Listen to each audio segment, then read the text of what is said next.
All right, take number 2. For those that don't know, my name is Elder Rufus, and I'm with the Straightway Truth Ministry, led by Pastor Charles Dow. This is not a message, I could say like a message from the ministry, because this is going to be the first time, maybe even the last time, I do a message like this. But the reason for me getting on this platform today and talking to you guys, because I'm addressing black males. All right, I'm addressing black males. Most of you, if you ain't been up under a rock, you realize that we're at war, and civil unrest is out there. It's going berserk all over the country and the world. Hallelujah. And at the end of the day, what I want to do in this message is talk to black men about not being soft targets. Okay, because I'm hearing about the hangings that's taking place down in California, the shootings that are taking place in Georgia and all over the world. All right, and I'm in Georgia, right? So we have to be aware of the timing that we are in. And if there's ever been a time for you as a black man to protect yourself, now is that time. You and your family. Now look, I already know, because some of y'all have been so programmed by this European construct that we live in, this system put together by the Europeans, right? You're so indoctrinated in it, you would never consider carrying a weapon. All right, I'm even going to deal with that mindset today. All right, what you need to do though is not be a soft target. All right, you need to not be a soft target. I know you want to go out and have fun. You've been locked up for COVID-19 for months on end, but being out late by yourself when you ain't carrying, you're a soft target, right? Going to bars and drinking too much, you're a soft target. Being in places where there's a lot of people, or just places where you by yourself, and it don't got to be a lot of people, you are a soft target. Don't get caught up in your geographical location thinking, well, this is not a racist area. I'm in California. California is probably one of the most diverse areas that you can live in, one of the most diverse states you can live in. And look what just happened. We got 2 brothers, one in their 20s, one in their almost 40, getting hung. When have you heard about black people hanging themselves? That's not even in our culture. That's not even in our nature to do. But the police said, what? Oh, we see no foul play on. See, you got to take matters into your own hands. But I understand that a lot of you're not going to go the route of getting with like-minded people, forming a black militia, going out and training and obtaining special skills to be able to defend yourself. So if you're not going to be well trained in weaponry, rifles, handguns, knives, right? Or if you're not going to be trained in hand-to-hand combat, boxing, kickboxing, MMA, taijutsu, all that stuff, right? If you're not going to go out and get something like that, at least don't make yourself a soft target. Now, I'll use these 2 because I done brought them up a couple times. I'll use these 2 brothers that got hung in California, right? That got hung, because they did get hung, I'm more than sure. Hallelujah. But let's just use these examples. Say it was 2 of y'all together. How likely is that to happen? Say it was 3 of y'all together. How likely is that to happen? All right? We got to start using some common sense and start taking ourselves out of these scenarios to where we can be soft targets to the racist public, soft target to the racist police system that's out there, soft targets to anybody that do not like you for your skin color. It's just a fact. They know who you are, and they are a confederate against you. It's just that simple. Now, is this a message against whites or any other nationality? No. Anybody that has taken the time to get to know me, they already know that stuff don't run through my veins. I don't do that racism stuff. I don't. But facts are facts. All right? Facts are facts. And I got plenty of white brothers that I love dearly and would definitely give up this life for them without even giving a second thought. but they don't understand the plight of the black man. They've never been in a black man's shoes. So it's crazy and wrong and out of pocket for me to expect them to fully understand it. Now, what I think their role should be is they should be out there explaining the role the white man has had. They should be exposing that truth, instead of all these conspiracy theories and all these things that deflect from what the real truth is. See, we know that the powers that be, they don't, it ain't that they just hate blacks, they hate you too. They hate all of you. They want that population down regardless, because most of you they consider dead weight. We know that already. But knowing that information is not going to stop this systematic racism that's going on. The hatred that's in the heart of a lot of people, not just white. I live in a majority white county. I do. But guess the class of people that I have experienced the most racism from? Hispanics. I have. Hate black folk here. Some of them do. Not all of them. Because I got plenty of what we would call Hispanic, Mexican, Puerto Rican, whatever class. I got plenty of them that are my brothers and sisters in this faith too, that I would definitely take a bullet for, if ever called to. But I'm speaking today specifically to you black men. And some of you are just too soft, too effeminate, too little in the draws. See, I'm 6'3", 290 pounds. I ain't never going to be a soft target, ever, no matter what is going on. Because folk going to look at that and say, man, that's going to be a tussle. But then if they understand the skill set that I done acquired and the mindset that I done had from birth, it seemed like, yeah, you're not coming just knocking at my door looking for no trouble. You just ain't going to do it. But do you think that has me because I'm 6'3", 290 pounds and I'm a big, aggressive looking black man? You think that takes my radar down? Hell no. Hell no. I'm still watching my six on every single thing that I'm doing every time I go out.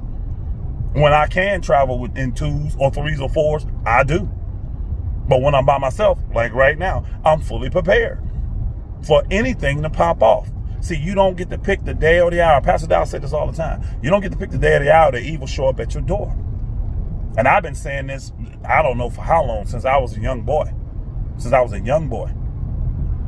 I expect the best, but I'm prepared for the worst. And I think as black men, we need to start going this route.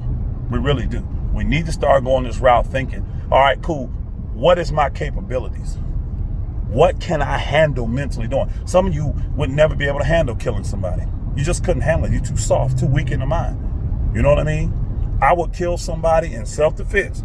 You attack somebody in my family or me, I would kill you, and I promise you, I'll probably get the best sleep I've ever gotten. See, as an elder, dealing with issues in the ministry and dealing with issues in people's lives and helping folk make change, I don't do a lot of sleeping now anyways. I really don't.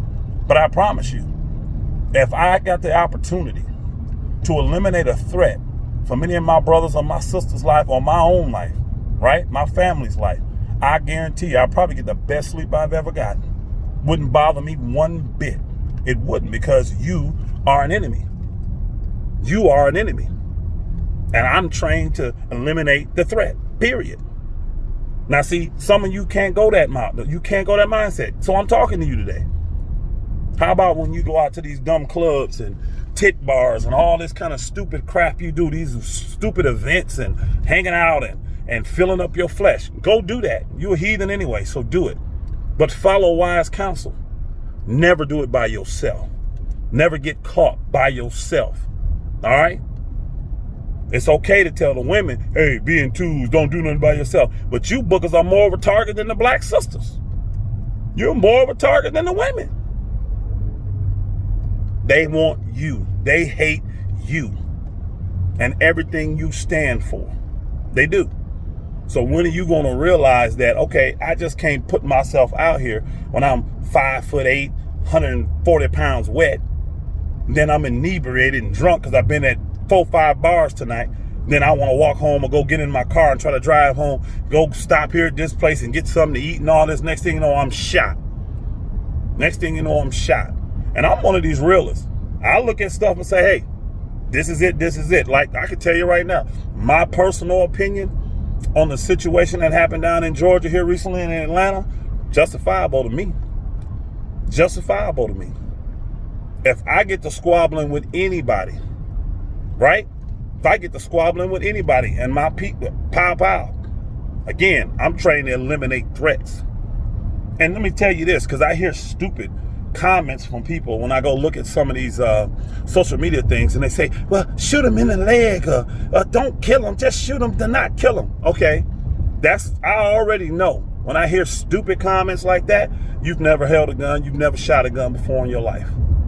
You've never been to the range or nothing, because I can tell you this right now. It doesn't matter your social status. It doesn't matter your job title. None of that.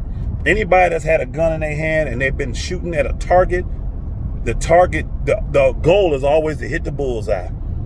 I've never seen a full-size man and you out there practicing shooting with your gun. No matter what you are. You could be a civilian. You could be a cop. You could be military. It doesn't matter.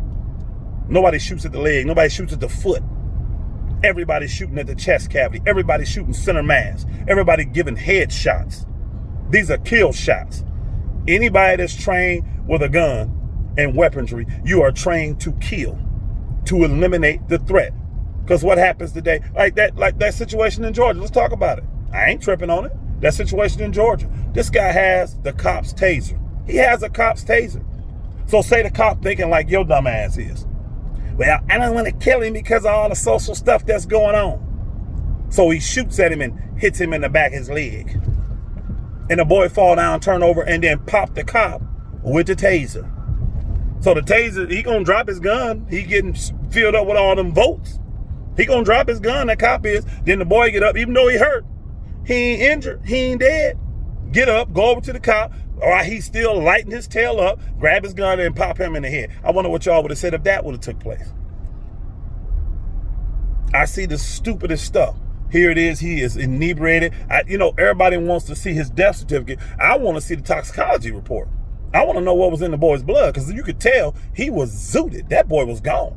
I think it was more than just alcohol in there, even though he blew a 0.18 or something crazy. 0.008 is drunk. He blew way past that, so he had way more than 1.5 drinks. See, this stuff don't make no sense. And you got to be wiser than that. At the end of the day, you need to survive. You need to survive. So if you one of these soft, sissy-ass men out here that, no, sister, there's no need for guns, it just provokes violence, well, you better do something to protect yourself then. So you better make sure that you are not no soft target. So whenever you are out, because if you notice, some of this stuff take place in damn broad daylight. They doing some of this stuff in broad daylight. Broad daylight. They don't care. You that type of person, don't go out by yourself. Always playing. You're going to go out and do your little fun stuff, or what you call fun, and filling up your flesh. Make sure it's a bunch of y'all. At least 2. Minimum at least 2. Because I promise you, you're going to be the type of person the last one they're going to want to attack. You are a soft target when you out here and you walking around by yourself. You going somewhere by yourself, in your home by yourself, and you halfway inebriated. You drunk out your mind. You drunken and Cooter Brown. But you against guns. You against carrying a weapon. How about a knife? I don't care if you carry a damn butter knife. Do something. How is it that you're going to look at this society and look at this thing that's going on today? All this civil unrest. Everybody's calling for justice. They don't even understand what justice is. And at the end of the day, you want to change the minds of people that came over here and stole a country, tricked and murdered my people, and then looked at us like we the savages and we the dogs. We the animals. And you're going to change that mindset? I have no desire to change the mindset of a racist. Let me tell you why. I don't. Because for one, I know it can't be done. I already know it. None of you are equipped to overcome that spirit. You need something on a spiritual level much higher if you're going to ever overcome racism. You do. So I don't expect people to ever stop being a racist that is. I like them putting it out there. Do you know why? Because now I know exactly who you are and what you are. See, I grew up in the North. I grew up in what they call the North, right, of America. And the one thing, now I'm in the South. And one thing I can appreciate about the South, A person to give you a look and you know exactly what they're looking at you for. They don't like you because of your skin color. Period. And you know what? I look at that person, I tip my hat. I'm grateful. Do you know why? Because I know exactly what I'm dealing with. Now up north, they slicker than that. Them will be the ones that act like they're helping you on your job, helping you with your family, helping you in the school systems, all this kind of stuff. Whole while behind the scenes, they hate your damn guts and they got their foot on your neck, making sure you never get what you need. Making sure you never get the advancement on your job, making sure you never get that promotion, making sure you never get the aid or the support that you're supposed to have. You're trying to go to school, whatever the case may be. They that same one trying to make sure you don't, to make sure that their children get it or make sure that their family get it. All these other races learn how to stick together except blacks. See, this stuff has just been prophesied. But with all this on your minds now, hopefully you got some kind of sense in you right now to make you say, let me look at this a little bit closer. So all you fools out there that don't believe in protecting yourself by going out and learning some level of hand-to-hand combat or something like that, and all you jokers out here afraid of weapons and guns and knives and all this kind of stuff, just don't be a soft target. Just don't be a soft target. Let these people see that we smarter than they think we are. Because they all think we dumb, we ain't human, we animals anyway. So they have no compunction, no problem at all treating us that way. But when they see us start walking around open carrying, when they see us walking around in 2s and 3s and 4s, when they see us show up to events with our AR-15s, you see what I'm saying? When they see all of that, they're going to see, okay, all right, we have woken up a giant. We have woken up the beast. That's what they're going to see. And again, I ain't never made no video like this. But you know, watching all this civil unrest, this shit pisses me off. And I'm not on the sides of blacks, the sides of whites. I'm going to tell you what side I'm on, right? I'm on the side of righteousness. That's it. All right? Just like I said about that thing down there in Georgia. I know a lot of folk going to totally disagree with me. I don't give a shit. I don't give a shit. You can post it on this video. I may delete it. I may leave it up there. I don't know what I'm going to do. At the end of the day, when I saw that, I don't know what them cops could have done differently. I'm surprised one of them didn't shoot him in the scramble. They trying to restrain the brother. He throwing bolos. He could have got shot then. Everybody would have been crying and complaining then. Because what? It's just illegal to kill a black man now. So a black man can get away with doing anything he wants right now, and he shouldn't be killed. Don't get me wrong. I understand the oppression that's on our people. But that don't give us a pass to start acting like them. I'm not finna go out here and start acting like my oppressors, acting like the enemies. I'm not finna do it. What I will do is be prepared when that evil show up at my door. Not many people will go to war. I don't know anybody. See, y'all know nothing about strategic warfare. Who goes to war when you know your enemy is just standing there waiting on you to show up? Who does that? It's not war all about the element of surprise. Well, that's what you prepare for. Again, I expect the best, but I'm going to be prepared for the worst. Shalom to those that deserve it.